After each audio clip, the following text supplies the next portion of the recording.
This call is being Hello, recorded. Michael. Hello. It did that thing How are again you, sir?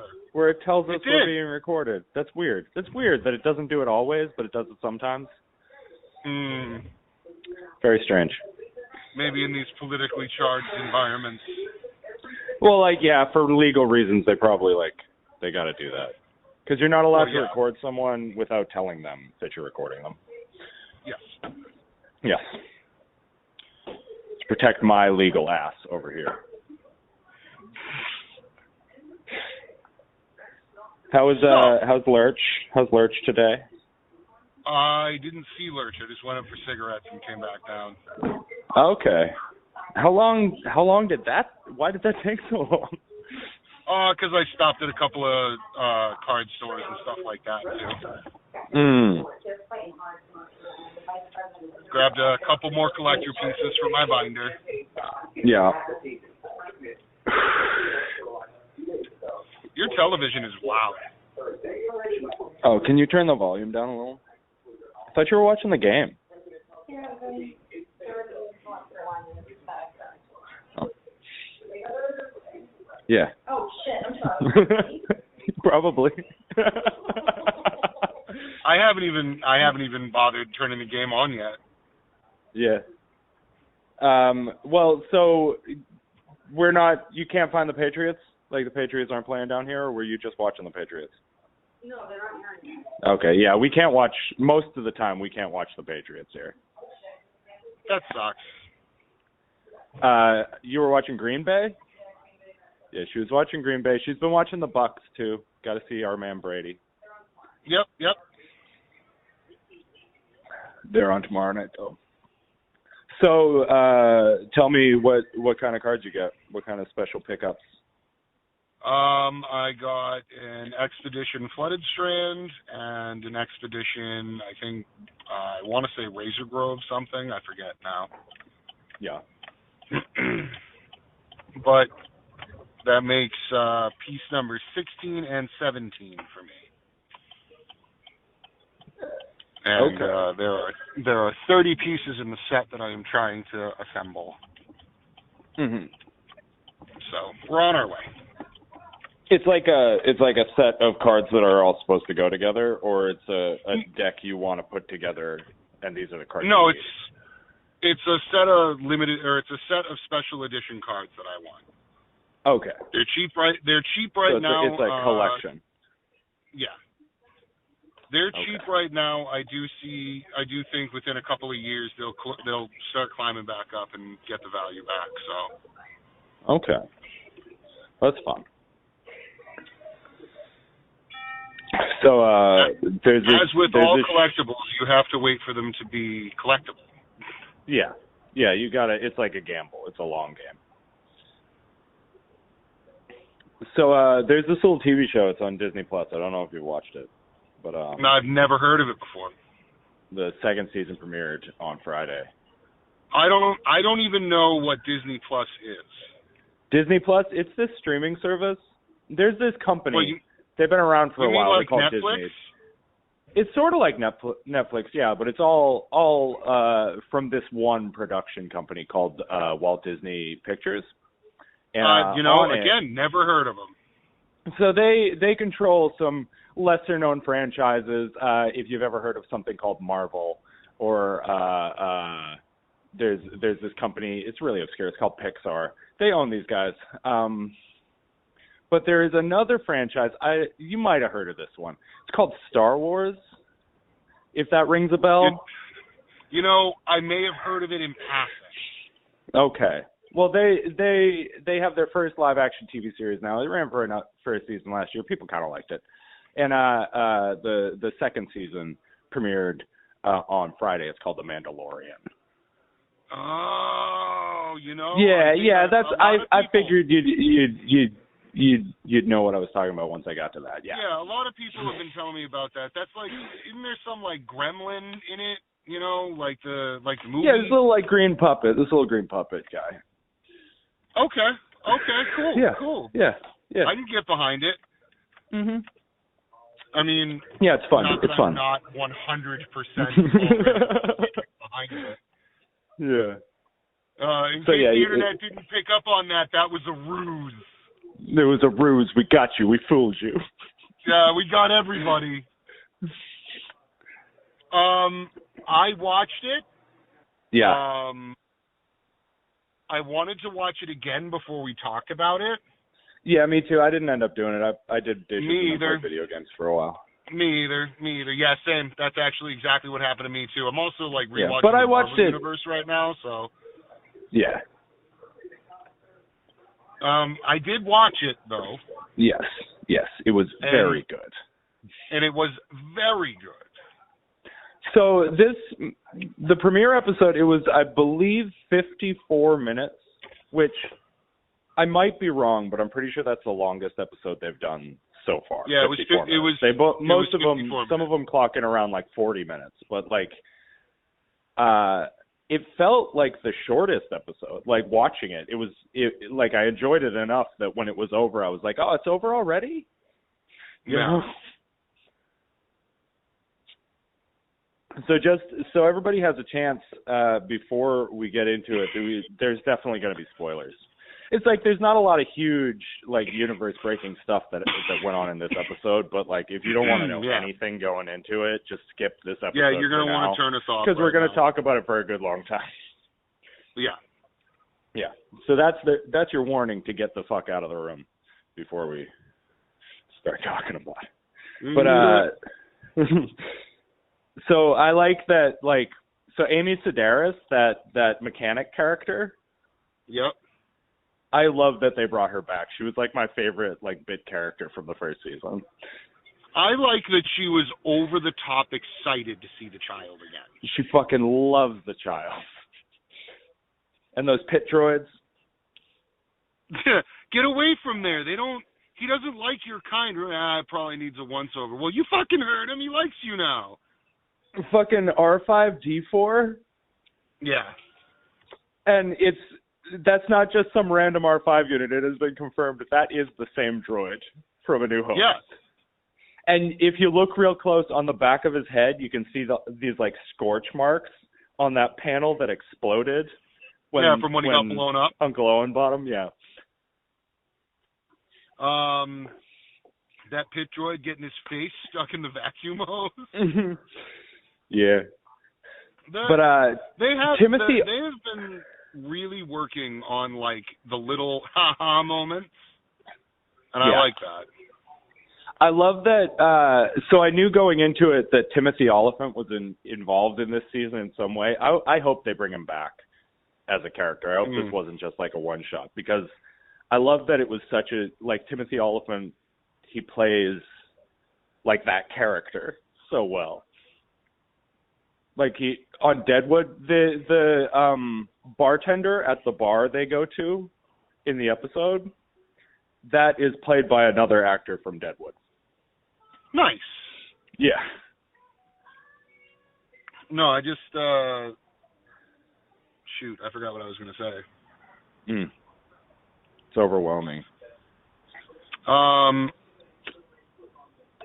That fucking hover bike. The speeder bike. So I keep watching. So it's not an exact match for Anakin's it's like pod fucking racer, close, but like it's though. 100% intentional. I was so happy. There's when no I saw way. That was so cool. Same. I also like that they made Mando's speeder bike sound like a Harley. Like if you listen to the noise that it's making, it's like a very soft V-twin sound. Yeah. And I was like, that's incredible. It's the little touches in this series that make it so much more enjoyable to me. Like they understand Jon Favreau and his whole team. I'm pretty sure this is the first episode that Jon Favreau himself directed. Like he's the showrunner. He has been the whole time, but he had a team of directors doing each episode. Yep. But I think this is his first, this is his Star Wars universe directorial debut. Well, he definitely didn't disappoint. That monster, awesome. The crate dragon, awesome. yeah. And I like that, like, There's no such thing as an abandoned Sarlacc pit. Yeah, you eat the Sarlacc. And that makes sense why they found, all right, another huge, a spoiler, not a huge one. Remember we were talking about, we might get to see Boba Fett? Oh, we definitely got to see Boba Fett. We got to see Boba Fett's armor. No, right at the end of the episode. Oh, Boba that's Fett, right. That's him. Yeah. That's Tamora Morrison, the guy who played Django in the Clones. That's awesome. Yeah. Now there are theories that I must not have noticed that. No, the very last shot of of the episode is the guy standing against the sunset, and then he turns to camera, and he's all scarred and fucked up. Huh. There are theories that maybe it's just some clone, but I don't think they're gonna dick us around like that. I'm pretty sure it's definitely Boba Fett. And I love that he's got Boba Fett's armor. I can't wait to find out why the Jawas had Boba Fett's armor. Oh, the other thing that I want to point out, this quote-unquote abandoned Sarlacc pit was way, way bigger than that creature. The Krayt Dragon? Or... Yeah. That's he was using it as a nest. Oh, I think that Sarlacc Boba Fett killed that Sarlacc before the dragon got to it. Yeah. I wonder if we'll get to see Hutts. Because, if he's tracking down Boba Fett, then, he's connected to the Hutts. I know Jabba's dead, but there's Gardula, his wife. Yeah, there were plenty of other Hutts. Yeah. I mean, there's no way the race of them just disappeared. Yeah. No, Jabba was just one of them. Mm-hmm. But I hope we get to see Hutts. This is just, I feel like there's going to be a lot of Star Wars fan service this season, and I'm glad. Because it's the first season, they were trying to be very careful to make this its own entity. And now they've established it, and they can show us all these awesome connections to the larger Star Wars universe. There's rumors that there are going to be a bunch of Mandalorian characters from the animated shows making appearances. Yeah, I still have to watch the animated shows, apparently.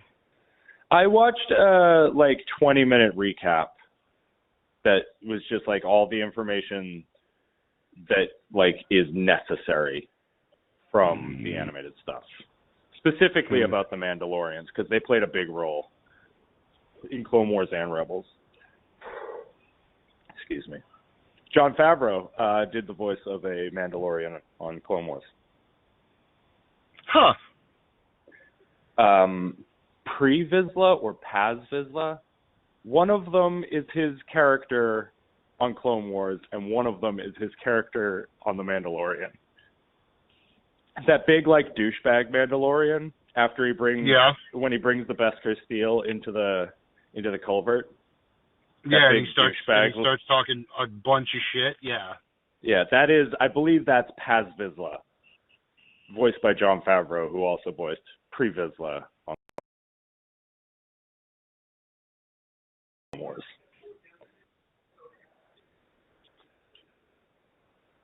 So they're not only both Jon Favreau. They're. You got that Rona, bro? You got that Rona? Good. No, I just had some tobacco cigarette. Okay. And it just caught me the wrong way. Your throat just a little hard. Okay. Yeah. Okay. What else should we talk about from that episode? There Like wasn't a whole lot of information this time. It was more just like a happy romp to go and get Boba Fett's armor. Yeah. This was like a side mission for the Mandalorian. I feel like this and probably the next episode are going to be at least one overarching story. I can't imagine, probably. like, if they're not going to introduce Boba Fett until later in the season, I can't picture him just staying on Tatooine for the whole season. Especially since we've seen the trailers, and he doesn't. He definitely doesn't. Yeah, there's no way. One, I think this next episode we actually get to interact with Boba. Yeah, I think they'll actually bring him in, at least by the end of the episode. What if, like, Boba Fett, like, tags along? What if, like, he meets him on Tatooine and then he comes along for the journey? Well, I mean, I don't see why Boba Fett wouldn't. Maybe even to try and, like, redeem himself as a Mandalorian because he removed his helmet. Well, I mean, did he really remove his helmet, or did he have it removed? You know, like... That's a good question. Like, I mean... One guy, after I, like, this and Picard were the only times I've ever, like, after I watch an episode of a show, I go and, like, do a deep dive. But, like, Mandalorian and Star Trek Picard, I watch, like, these bunch of, like, YouTube, like, recaps. And one guy I watch, he has the theory that, like, Boba Fett defeated the Sarlacc and got, like, spit out into the Tatooine desert. And the fucking Jawas, they found him. And they took his armor. Because that's the kind of shit some douchebag Jawas... Well, that's the kind of shit Jawas would do anyway. Yeah. And he had that... The one thing that nobody's talking about is the fucking, that staff over his back, like the ones that the Tusken Raiders carry. Yeah. Like, do you think he's just been living as a Tusken Raider? Because he's wearing, like, the robes and shit. He's dressed that way. Well, my thought process is, well, that's the other thing, too, that's the other thing I wanted to talk about. That's what I forgot about. I feel like Jon Favreau is doing quite a bit to show the Sand People as not just savages. Yeah, they're fucking people. Like, yeah, the Sand I really do people. feel like they're that not was like something. Sand monsters. Yeah, like I understand why everyone always glasses over Sand People.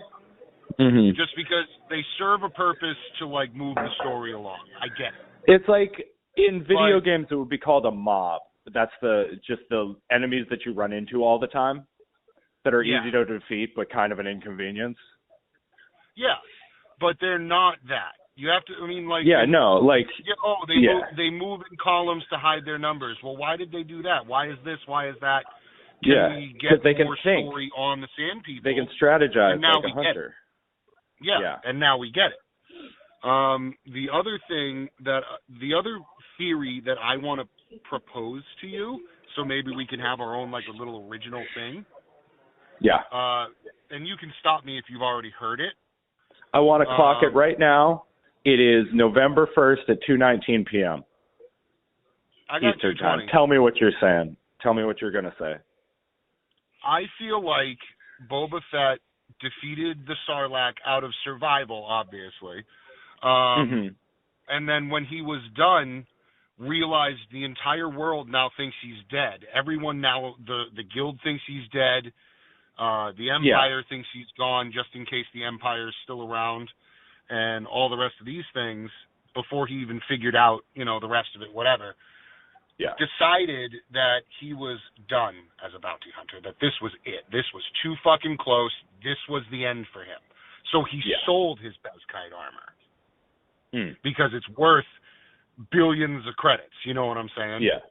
Yeah, he needed that money. He sold so he could live as a hermit on Tatooine. To live as a hermit on Tatooine. Do you think when we find him, he's going to be living in Obi-Wan Kenobi's old hut? That would be an Easter egg that I think Jon Favreau would go for, but I don't. I feel like I predict that right now. That's my prediction. I will accept your prediction. Because they're doing that Obi-Wan Kenobi series, they got to build that set anyway. Yes. Yeah. I support that thought. Yeah, that'll be awesome. That'll be awesome. I'm calling it. That's going to happen. But that's my theory, is that he was just like, you know what? No, after this, I think I'm fucking done. Oh, sorry, just a second. came unplugged.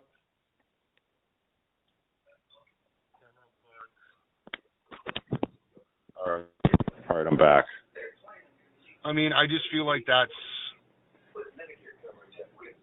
a reasonable thing to happen after you've been swallowed by the Sarlacc and survived.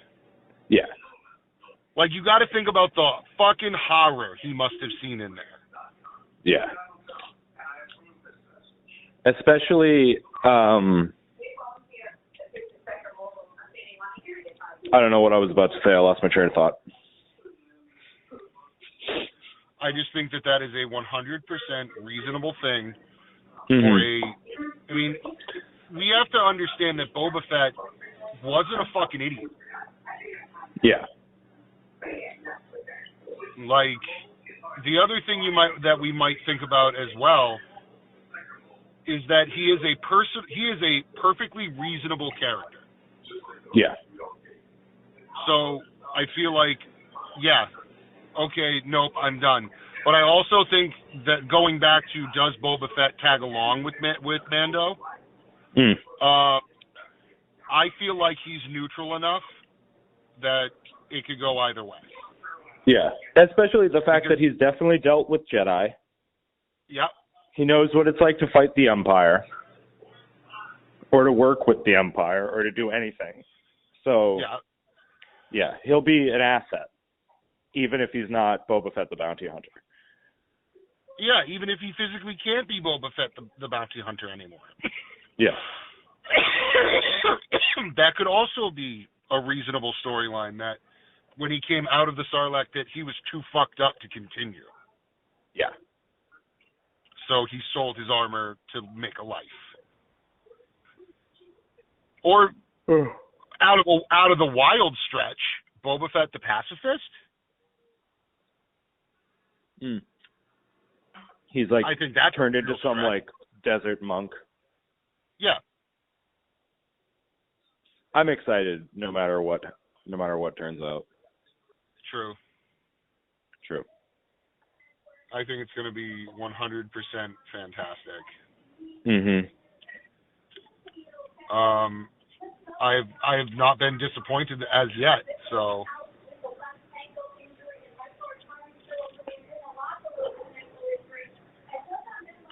All right. I think we have pretty well covered The Mandalorian. You've been playing any video games? I've been playing some Warzone. I'm getting better at it. Is that Call of Duty? Yep. Okay. Yep. I haven't touched Fable since the last time I talked about it. Okay.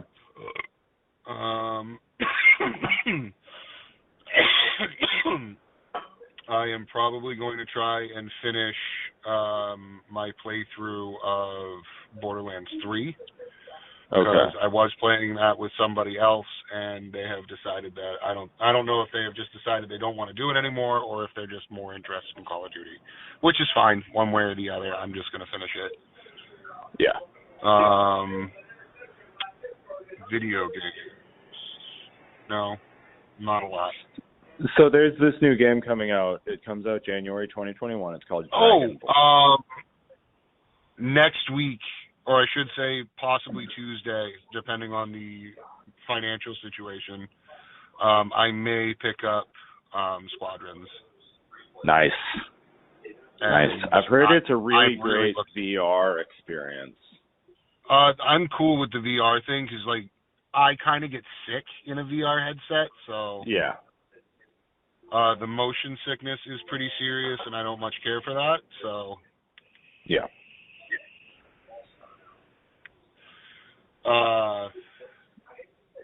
What I would like to set up, have you seen there's this monitor setup now.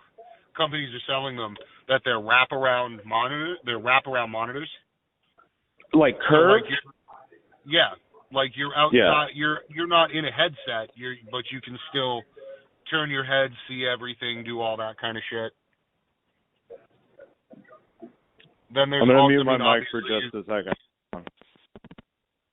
And obviously you've seen the chairs that have keyboard and computer setups, You sit in them, they close up around you, and they like move and stuff like that. So that's kind of cool. You need a separate computer to run the chair, though. Yeah. Stuff like that, like, so there's the Oculus Quest. That's pretty affordable as far as VR experiences go. Because, like, most of the time you need this console and their proprietary, like, expensive VR headset. Or you need a high-end PC that can handle this kind of stuff. But Oculus Quest is standalone. It doesn't need to connect to a computer. It is just a little device that you strap to your face and everything's in there. Say that again? You do need to have... say that again, did you say? Yeah. Yeah, it's just a standalone headset that has everything you need to play games inside your headset. That's cool. It connects to the internet. So, like, not everything is available, but there are some premium, like Vader Immortal probably runs better if you've got a PC, but, like, it's available on the Quest 2, I don't know what it's called. Quest something.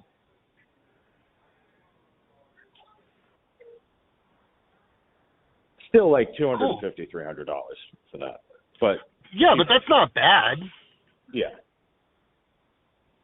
I can't wait till like PlayStation's patent runs out and you can get like a third-party headset for it instead of having to buy the $200 peripheral for PS4.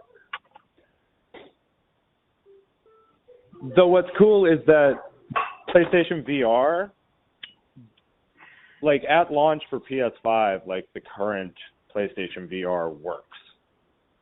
So you don't need a whole new VR thing. I'm sure they'll release a better one down the line, but this current VR headset for PlayStation works already on PS5. You can use PS4 controllers. It's like this stuff on any other console is not a big deal, but Sony is such a bag of dicks that it's so cool that you can just use the stuff you already own. You don't have to buy hundreds of dollars worth of stuff just to make your PlayStation worth playing. For the first time.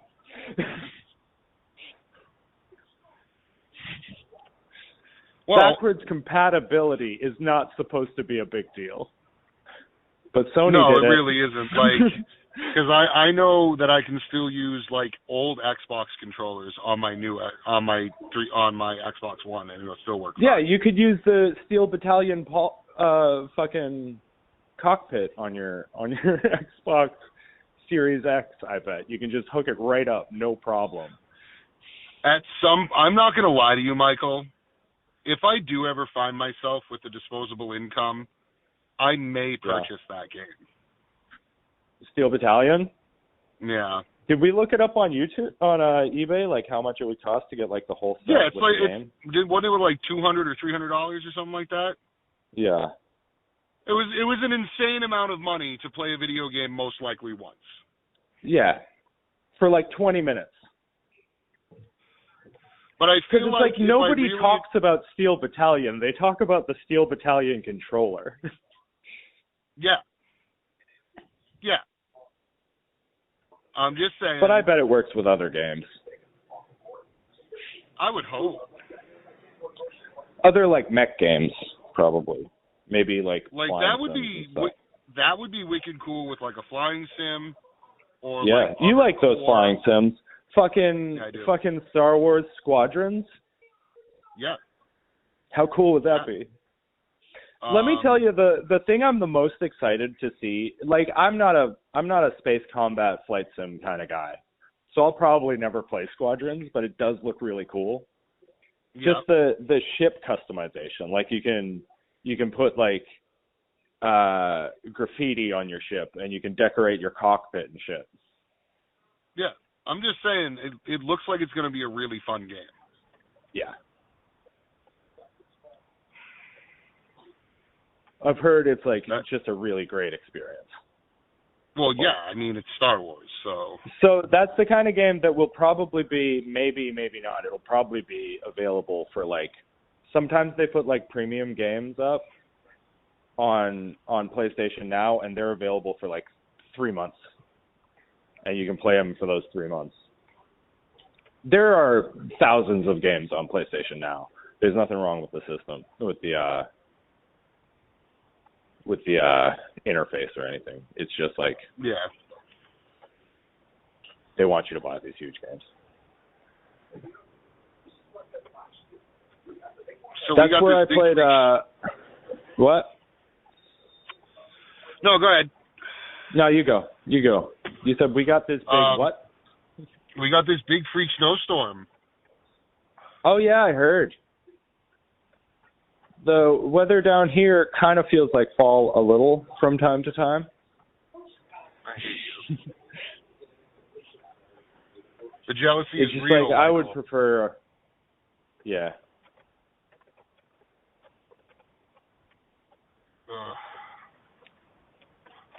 Well, I mean, I think we covered everything we wanted to cover today.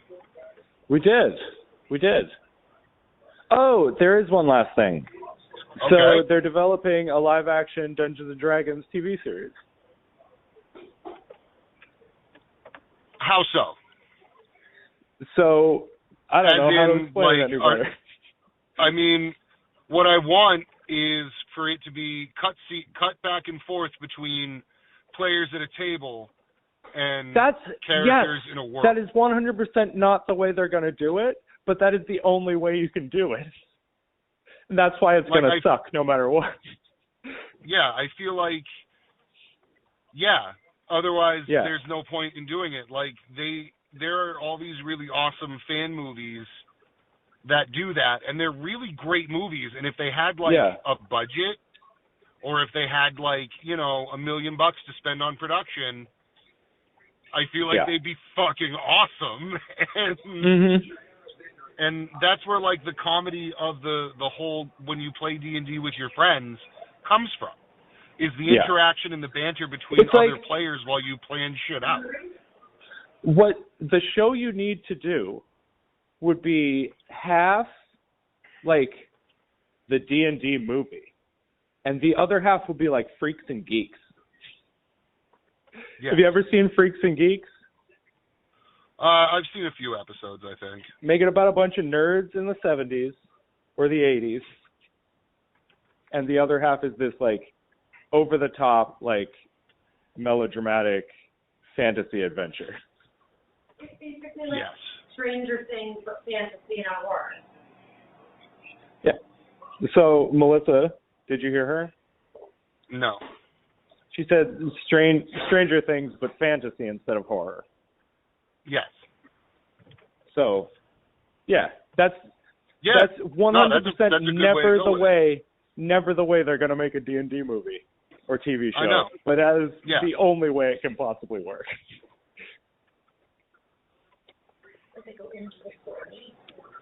Yeah, but then then you get like the failed roles and like the you fucked up and like you really fucked like you'd up. Hear them like narrating over it and you'd hear the dice rolling and shit. Yeah, like that's oh exactly my god, how I'm getting goosebumps thinking about this movie, Fatty. That's exactly how it should be done. It is. Fuck.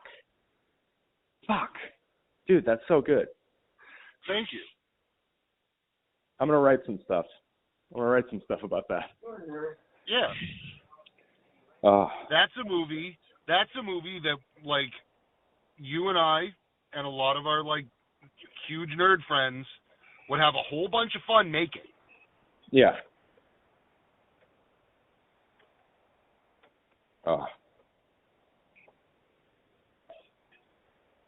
So it's Hasbro. Did you know that? Did you know Hasbro owns Wizards of the Coast? Yes. I didn't know that. So Hasbro is like launching being produced by the same studio as like the shitty Hasbro cartoons from all over time. Transformers and shit. Wizards, or I should say Magic is Wizards and Wizards is Hasbro. I have to know that. Yeah. That's why we get these. But that's why we get these really cool like Transformers Magic cards. Yeah. Oh, really? There are these. There's an alternate art walking ballista that looks like Megatron, or I should say is Megatron. There's an Optimus Prime card that was in a San Diego promo, I believe, a Comic-Con promo. Nice. What else? And are they legal, like in competition play? I mean, no, they're silver bordered cards. Okay. They're just for like fun. Yeah, they're funsies. They're collectibles. Yeah. There's these sets also that Magic's produced. They're called unsets, where they're just like off the wall, fucking dumb, stupid cards. But none of them are legal in any other format than their own. I got a bunch of those goofy fucking goblins. They're like, that's the best I can't describe it any more clearly. They're a bunch, a series of cards. I can't remember the name that they all had in common, but they were these weird fucking. But yeah, yeah. That's they were how all we get goofy fucking goblins. Yeah, and then that's how you get all these weird random interactions in the card universe. There's I heard a rumor that like one of the next 6 sets is supposed to be a Forgotten Realms set, like a legitimate Dungeons and Dragons set. Like they've done this, they did this in D&D when Wizards kind of decided to like bridge the gap between Magic and Dungeons and Dragons. They released when Ravnica when they went back to the Ravnica plane, they released Dungeons and Dragons books with Ravnica stuff and all these different races and like I think they went into the clans. I'm not 100% sure. Or I should say the guilds of Ravnica. Okay. And then they've done a few other things like not Ixalan. What was the one they just did? There is a Zendikar book coming out, I believe. There's another plane, I forget which one it was now, that has a Dungeons and Dragons book as well now. Okay.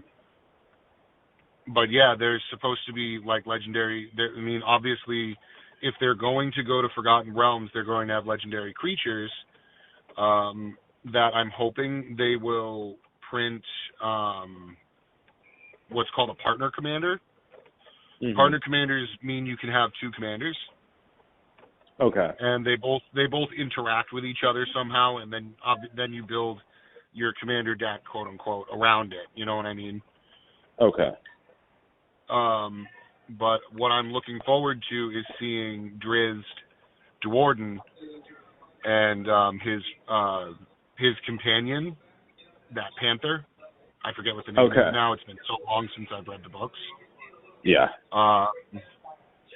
That I want to see, and I'm almost certain it's going to be in what's called Sultai colors, which is what I like to play.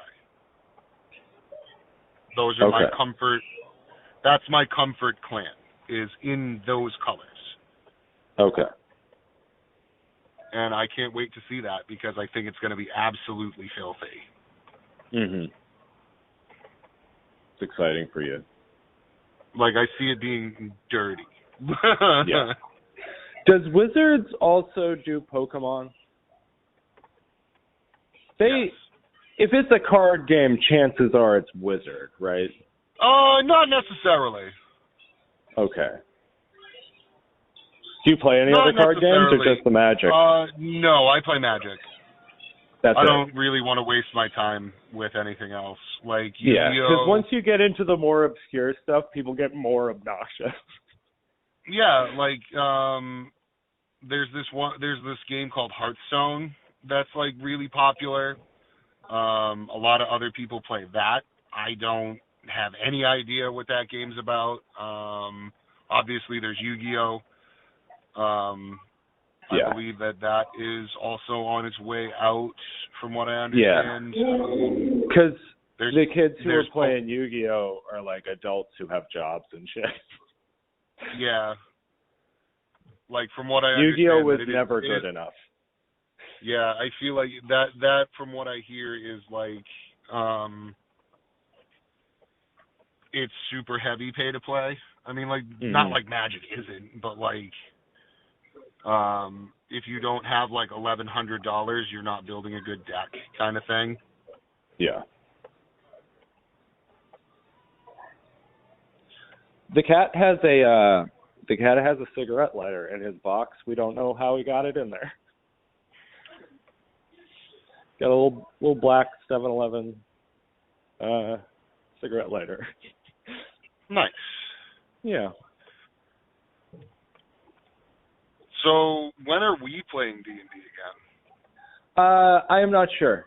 Got some stuff coming up, but I'll get to the group text and we'll sort it out. I want an answer, Michael. Yeah. It's the holidays. It's going to be hard. Yeah. To like find the time. Shit at work is going to be ridiculous for the next 3 months. Oh yeah, that's right. Liquor nonsense. Yeah. Yeah. Yeah, this is where that's one thing. We actually don't sell liquor. We just sell wine and beer. And like a good like quarter of the day from like 5 p.m. to close, at least like a third of the questions you answer are going to be, where's the liquor and how do I get to the liquor? I have memorized the directions to get to the liquor store. The quickest way to get to the liquor store. Nice.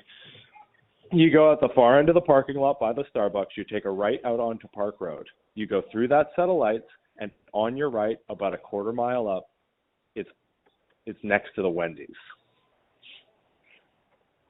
And 100% of the time, because there's just this big sign that says ABC Spirits, and that's where you go.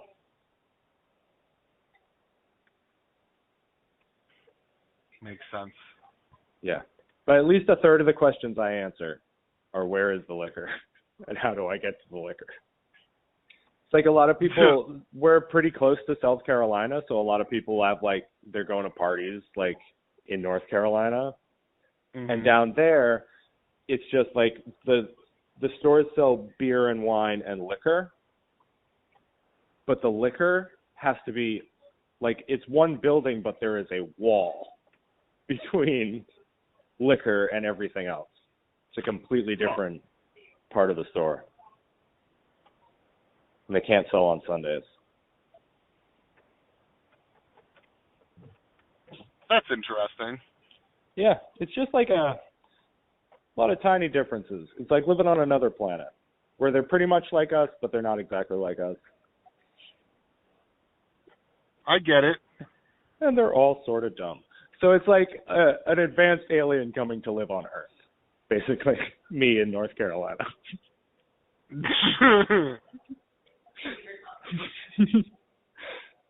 Michael has now dubbed himself an advanced life form. But no, by that logic, you are also an advanced life form. I'm not saying you're just some human.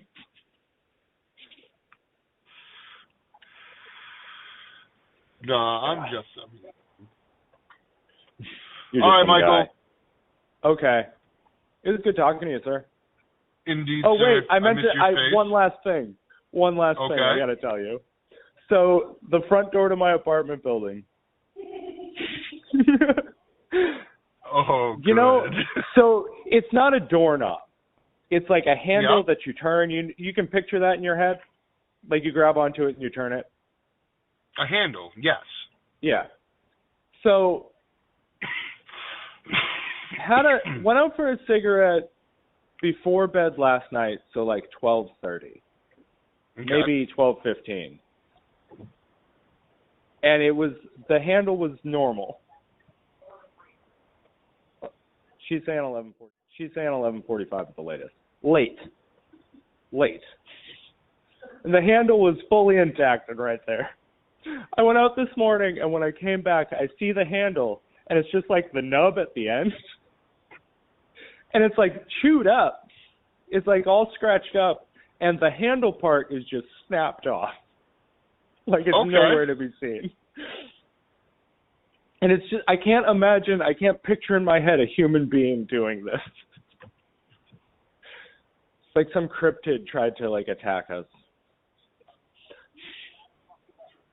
All right, I'm that just was trying my to think last about thing. what would be strong enough to snap that off. Like, I don't know what kind of metal it's made out of, but it's made out of metal. Like, metal's not nothing. That's true. It is not nothing. It's like our doorknobs, our door handles inside, they look like metal, but they're actually just, like, glossy. Okay.